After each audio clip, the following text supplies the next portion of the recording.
Hi guys, welcome back to the channel. Today I'm checking out Rampage. Wow, that was a hard one.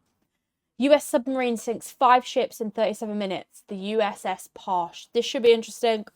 It's a Fat Electrician. His links are in the description as always. If you can wait till after this video to check them out, that would be appreciated. And please leave a like and subscribe. It'd be amazing for us. Let's get into it. It's a long video, so I'm not going to pause too much. You know the drill. Let's go.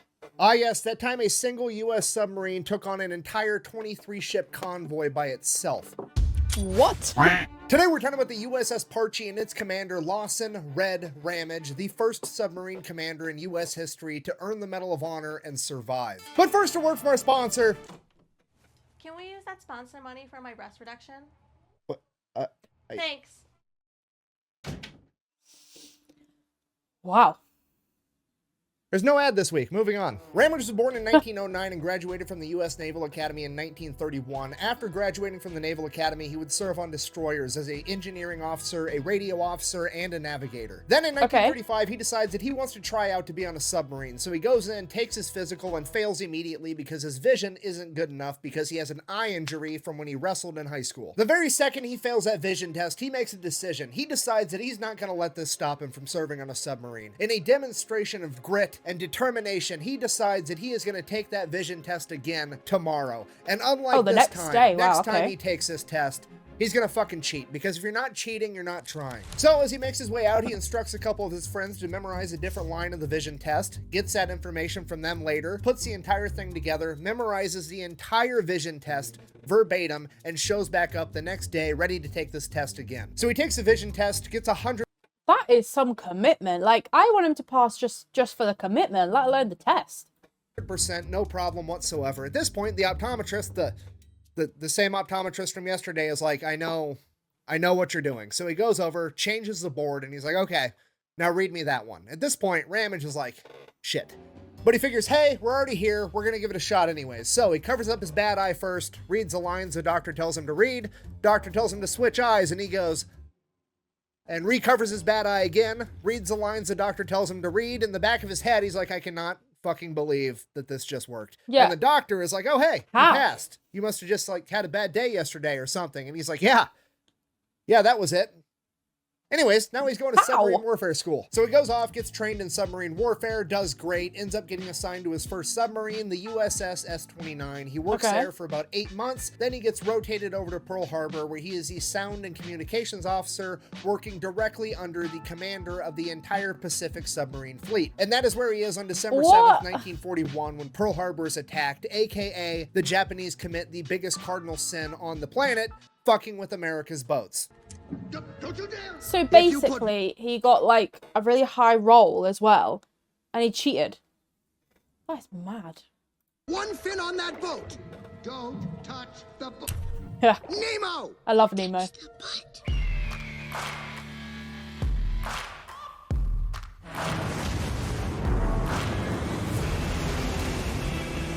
Let's drop some lead on those motherfuckers. Poor little guy. He's dead.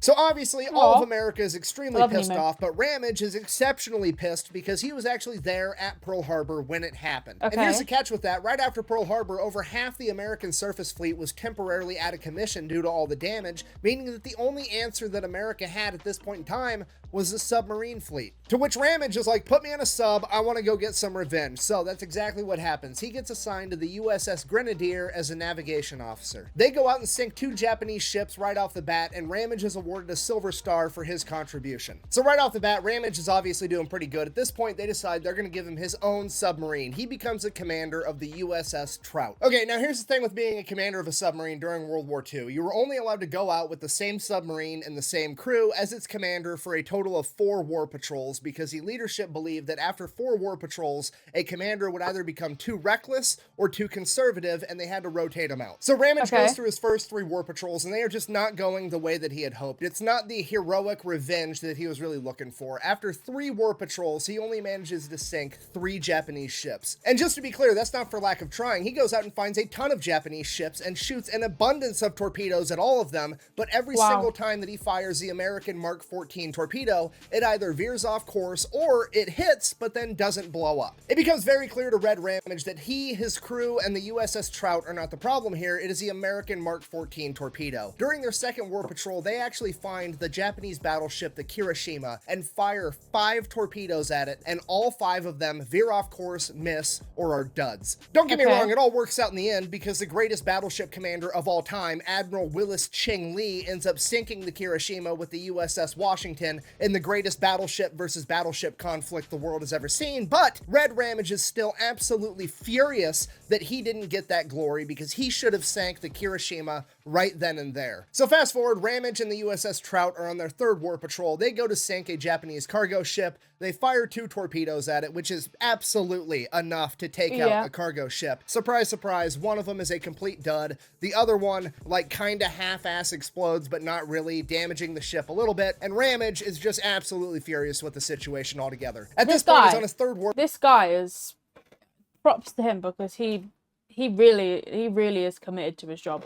Patrol. He's only sank 2 ships so far. He is absolutely sinking this cargo ship. He doesn't care what it takes. He orders his crew to surface the USS Trout. Everybody runs out on the bridge and starts opening fire on this cargo ship with 50 caliber machine guns, anti-aircraft guns, and the 3-inch deck gun on the submarine. This is not how you're supposed to conduct submarine warfare, but also the torpedoes are supposed to fucking explode, so whatever. So they roll up on this cargo ship on the surface, firing at it the entire time, get within like 500 yards of it, and then shoot 2 more torpedoes at it, blowing it up and sinking it immediately. This is basically the naval equivalent of an execution. Then he finishes out the 3rd war patrol, goes back to Pearl Harbor, in person, goes to his chain of command, and is like, look, these torpedoes are garbage. They do not work. We have to do something about this. And his chain of command tells him to his face, the torpedoes work. You just don't know how to aim. This is your fault, not ours. To which point Ramage basically just throws his arms up in the air because there's literally nothing he can do other than just do his job and keep failing because his chain of command refuses to listen to him. So that's what he does. He goes out on his 4th war patrol. On his 4th war patrol, he shoots 15 torpedoes. All 15 of them are misses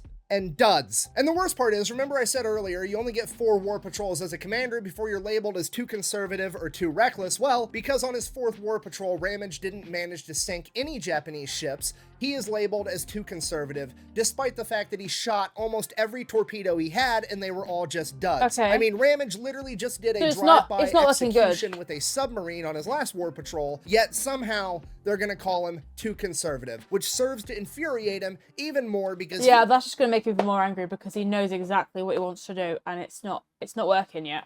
Takes it like they're basically calling him a coward. But hey, there's absolutely nothing he can do about it. So he heads back over to Pearl Harbor, then they send him all the way over to Maine where he is to oversee the completion and commission of his new submarine, the Vallejo class USS Parche. So that's exactly what he does. Goes over to Maine, watches some people finish building his submarine, goes through a couple of sea trials, passes, gets it commissioned, and now he has to sail it all the way from Maine back over to Pearl Harbor before he can get back into this fight. And by the time he gets back to Pearl Harbor and gets out on his 1st war patrol with the USS Parche, it is now March 1944. Okay, so it's been a bit of time. It's been a bit of time, and he's still got a point to prove. Yeah, I still can't believe he got in, and he's doing all this. He's got this far and this high up, and all it came from was him failing, and well, obviously failing first, and then cheating on his test. Quick, I need you to understand. Not starting to promote, but it's so funny. 1942, right after Pearl Harbor, when Ramage was first commanding submarines, and now mid-1944. First off, the good news, they fixed the fucking torpedoes, and those actually work now, because apparently everybody else that came after Ramage had the exact same issue, and the naval committees tried to fight it off, saying that everybody had bad aim, and eventually, due to overwhelming evidence, they were forced to accept the fact that these torpedoes actually sucked, and this is now a pretty much universally and historically accepted fact. So, Ramage was right all along about the whole torpedo thing. Now, the bad news, kind of. After the torpedoes started being way more effective, the Japanese started doing what America was doing over at the Atlantic when they were getting attacked by the German U-boats. They started having convoys of all their cargo ships that were being defended by an escort of naval ships that would fight off the submarines, and now Japan is doing that. So America copied what Germany did, and they are now sending out submarines as groups in wolf packs to hunt down these convoys together. Now, that's not necessarily a bad thing, but the majority of submarine commanders are not happy about it because they liked the idea of going out there alone, being in complete control of the situation, and having command over everything and everyone around them. And now they have 2 other submarines that they have to worry about, and each wolf pack has its own commander over the entire operation, as well as each submarine having its own commander. And the wolf pack commander is on somebody else's submarine, so one of the 3 subs in the wolf pack is going to have this weird power dynamic where there's like the overall mission boss there, but that guy's not in control of the sub, but he kind of is because he's in control of the whole operation, and it just makes the whole situation awkward. So Red and his new ship, the USS Parche, sounds like it's going to be a bit complicated too, not just awkward. Like, it sounds a bit confusing. Out on patrol, and they're with the USS Bang and the USS Tenosa, and things are already looking up. In their first patrol, the Wolfpack sinks 5 ships, and the Parche is credited with 2 of them. The second war patrol, however, shit's gonna get a little bit out of hand because Red Ramage and the USS Parche draw the short straw, and they have to have the Wolfpack commander on their submarine, creating an awkward power dynamic between Lawson, Red Ramage, the commander of the USS Parche, and the commander of the Wolfpack, Lou Parks. And they pretty much immediately get off on the wrong foot because Lou Parks shows up and is like, hey, let's call our Wolfpack Parks' pirates because I'm Lou Parks, I'm in charge, and you guys can be my pirates. It'll be great. To which Ramage is like, I'm not playing second fiddle to anybody. Hear me out. What if we call our Wolfpack the Headhunters because I'm a redhead and the other 2 submarines are the USS Hammerhead and the USS Steelhead, and Headhunters sounds way cooler than pirates. So they're already not getting along. Headhunter does sound pretty badass.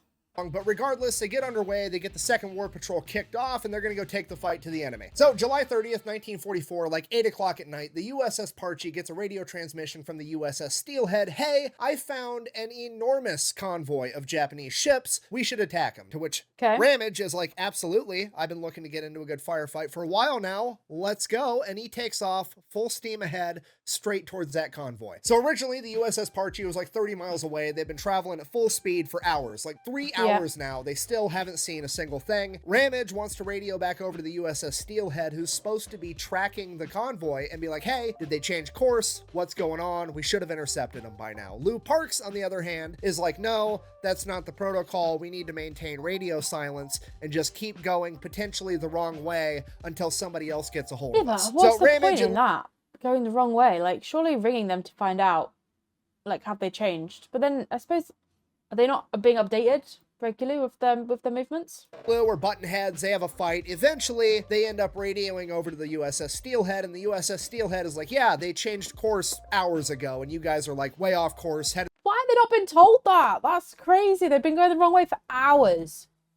I'd be raging. The wrong direction. So now Ramage is pissed off that he wasn't allowed to make that radio transmission a couple hours prior, and he's like, you know what, I'm just going to start giving orders, and I'm going to go over Lou Parks' head. This is my sub. I'm just going to do this. So that's exactly what he does. Gets the new coordinates, takes off towards that convoy. USS Parche finally catches up. Now, just so we're all on the same page, these are diesel-powered submarines in World War II. They travel on the surface at night. They submerge during the day. While they're on the surface, they are significantly faster and way more maneuverable, and since this is nighttime, they are traveling on the surface. So the USS Parche radios over to the USS Steelhead, and they're like, hey, we're here. We can't really see anything. There's like no moonlight out on this particular night. It's just pitch black absolutely everywhere, to which the USS Steelhead is like, okay, cool. If you're close, we're going to start our attack run, and then we can just figure it out from there. So the USS Steelhead goes to engage the convoy. Now, these Vallejo-class submarines have 10 torpedo tubes, 6 in the front, 4 in the back. USS Steelhead approaches, fires its 6 front torpedo tubes, does a U-turn, fires the remaining 4 out the back as it's driving away. It then goes, submerges, and leaves. It is a textbook submarine attack. You blow your load, and then you run. Okay, you skeet and retreat, you ejaculate, and you evacuate. The USS Steelhead is out. They fired 10 torpedoes. All of them were hits. They sank 2 ships and damaged 1 more, and now the entire convoy and then they literally just got lost. And just that's the great thing of the submarine, isn't it? high alert. They shoot up star clusters, flares, lighting up the entire ocean so they can see absolutely everything, and now Ramage can see them too. So Ramage is out on the bridge of his submarine with his binoculars, looking as the sky lights up from all these flares that the Japanese have just shot up, trying to find other ships. And if you don't know, the bridge is like literally outside. He's standing outside on top of his submarine with a pair of binoculars, looking at this convoy, and it is a massive convoy. It's got like 6 destroyers guarding like 17 cargo ships, and all the destroyers are peeling out, and they're coming to hunt down any other submarines that are out there. They're coming for him. At this point, Ramage is like, cool, the destroyers broke their formation, fanning out to come find him. He's going to use this opportunity to slip past them, make his way towards the cargo ships, and blow those up. So he goes into an evasive maneuver that he calls the reverse spinner, basically a 270-degree turn, making it appear to the destroyers as though he's running away, but he turns so tight and it's so dark out there that they lose track of him, and he actually goes right past them towards the cargo ships. Now, Ramage doesn't know this yet, but as they're performing this super tight turn evading the destroyers, the entire cargo ship convoy changes their course and goes towards him as well. So when he comes out of this 270-degree turn, he is actually in the middle of this cargo ship convoy formation. He is now completely surrounded in the middle of this cargo ship formation. Nobody knows he's there, and he is literally so close to these cargo ships that he can't fire on the majority of them because they are within like 200 yards, and that's not enough time for the torpedoes to even arm. So now, this is just an unforeseen turn of events. He's so close that he can't actually hurt those ships, but the bright side, he's actually kind of being protected by the cargo ships as well, because now the destroyers aren't going to be able to penetrate through that formation to come get him. So it's a super awkward, silent moment. Nobody really knows what to do, and Ramage is like, okay, fine. I'm going to go forward, I'm going to do a U-turn, and then I'm going to fire at one of the ships from behind. So that's exactly what they do. They maneuver deeper into the formation, they get enough distance on one of the ships to be able to fire 2 torpedoes, and they fucking miss. So they are in the middle of this cargo ship formation. They have fired 2 torpedoes at one of the ships, but because they missed, nobody has any idea that they're there yet, still. Now, at this moment, one of the men on the bridge with Ramage points out, oh shit, there's 2 aircraft carriers over there, as he points to the other side of this convoy formation. And it is at this moment Ramage has to make a decision. He can take what is potentially a pretty easy win and shoot off a couple of these cargo ships that are on the fringe of this convoy formation, or he can take this opportunity while nobody knows he's there, penetrate deeper into this formation, and potentially take out 2 aircraft carriers, which is like the #1 priority ship to take out during World War II. He decides he's going to go for it. He maneuvers a submarine further and further into this convoy formation. And as he gets closer, he is strong-willed. He is very, very, he has balls.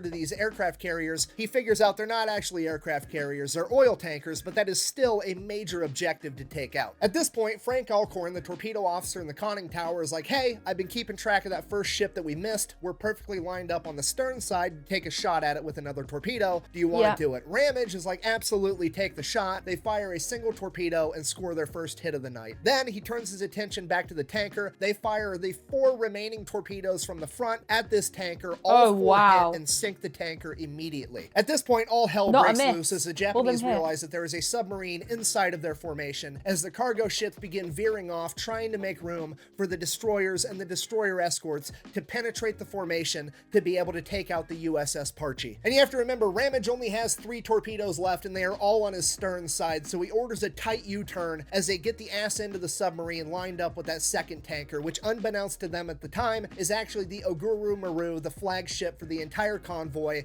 with the convoy commander on board. They get it lined up and fire their 3 remaining torpedoes. They have 1 miss and 2 hits, bringing that flagship to a limp, almost a complete stop, critically damaging it. And that's it. That's the end of it, right? I mean, the torpedo tubes are empty. The only thing left to do is submerge and make a clean getaway.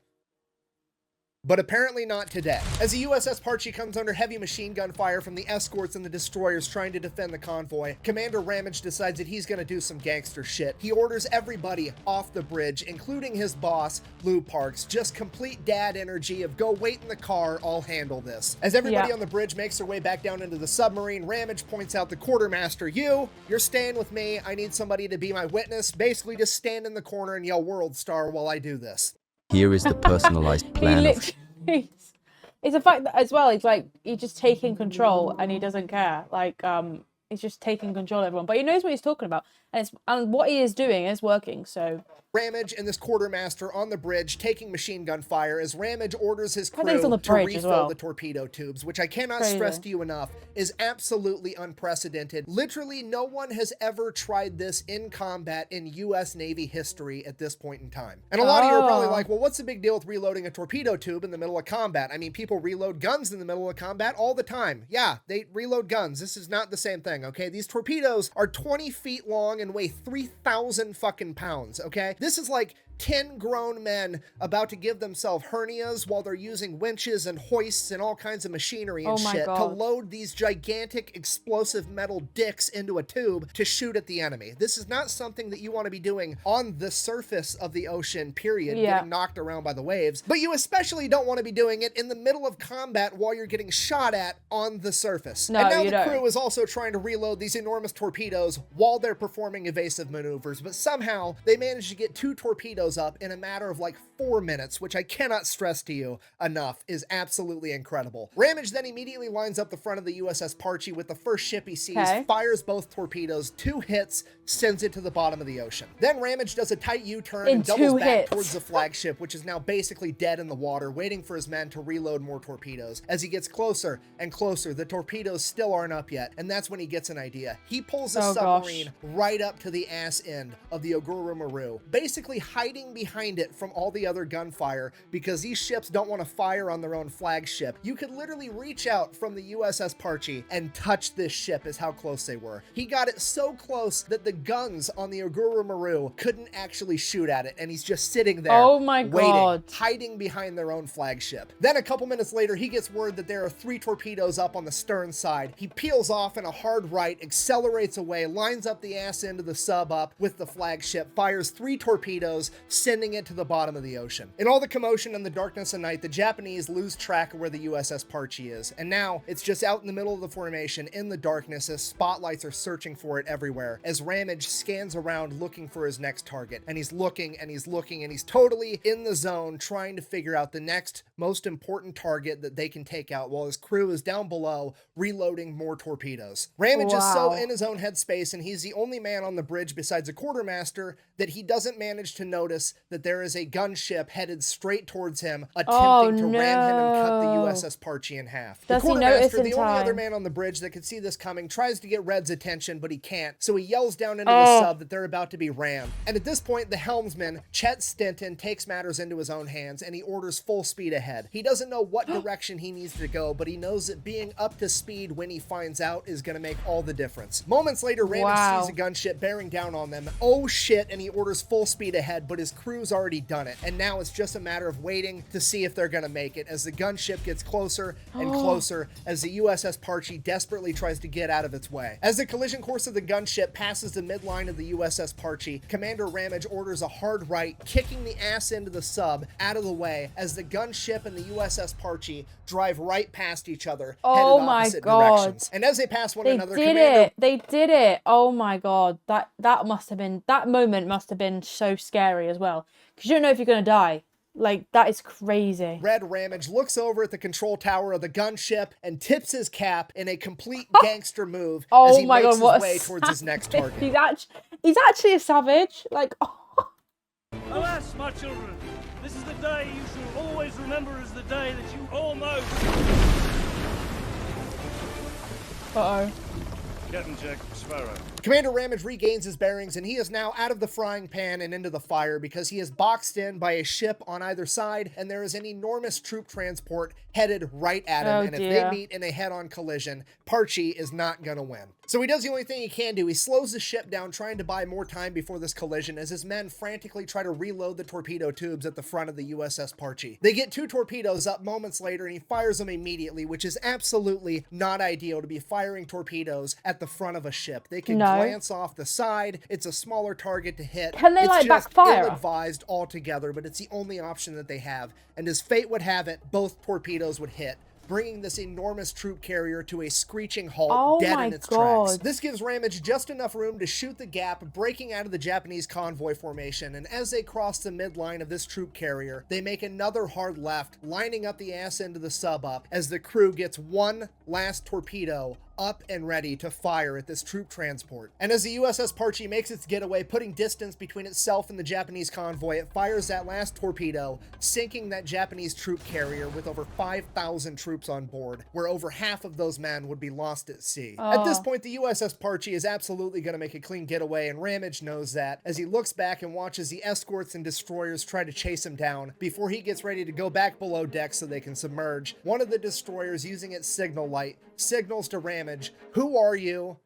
What's your name?" To which I presume the quartermaster is like, "Why do they want to know your name?" And Ramage is like, "Because their officers are going to have a lot of paperwork to do." As they go back below deck, the USS Parche submerges. They make their clean getaway after 34 minutes of combat, where the USS Parche fired a record-breaking 19 torpedoes and sustained virtually 0 damage in return. So Red Ramage, the crew, and the USS Parche all make their way back to Pearl Harbor to prematurely end their second war patrol, which they kind of had to do considering they just shot virtually all of their torpedoes. And by the time they make it back to Pearl Harbor, the entire Navy has heard this story, and they're starting to call it Ramage's Rampage, and they are actually greeted at the His dock name is so by the similar to Rear Rampage Admiral too. in command of the entire Pacific Submarine Force, Rear Admiral Charles Lockwood. And he credits the USS Parche with sinking 5 enemy ships for a total of 34,000 tons. Now, to be perfectly intellectually honest, that is what they were originally credited with sinking. Later on, a committee that was comprised 100% of people that weren't fucking there got together, and they decided that they didn't think that he actually sunk that many ships. Now, bear in mind, this is the same type of committee that also said that the Mark 14 torpedo was perfectly fine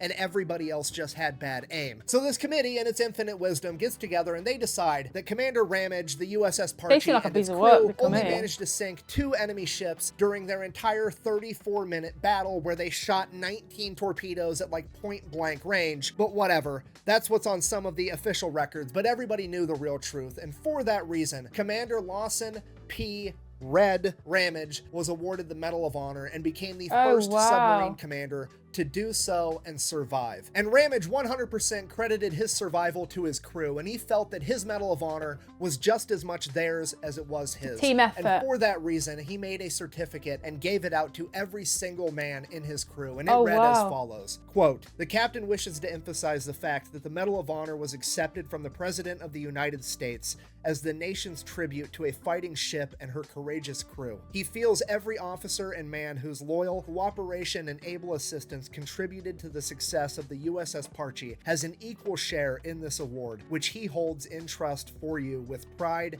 and respect. Sincerely, LP Ramage." In conclusion, this has been the story of Ramage's Rampage, an awe-inspiring tale of both leadership and teamwork, as well as a cautionary tale of the lengths that a single American will go to whenever somebody fucks with America's boats. Stop touching the boats. I can give you endless amounts of examples, and somebody's still gonna do it, okay? Just don't. No touchy. No touchy. Thank you for watching. Best way to support the channel is go buy some merch over at thefatelectrician.com. Quack bang out. Is there going to be an after bit? Nobody listens. I mean, in 1941, somebody touched America's boats and we invented a fucking portable star to get our revenge. I don't even want to know what they have now. Yeah. Great video, guys. What an absolute legend Ramage was. If you want me to check out any more Fat Electrician videos, let me know in the comments below with titles of which ones you want me to check out. Have a fantastic day, guys, and I'll see you in the next one.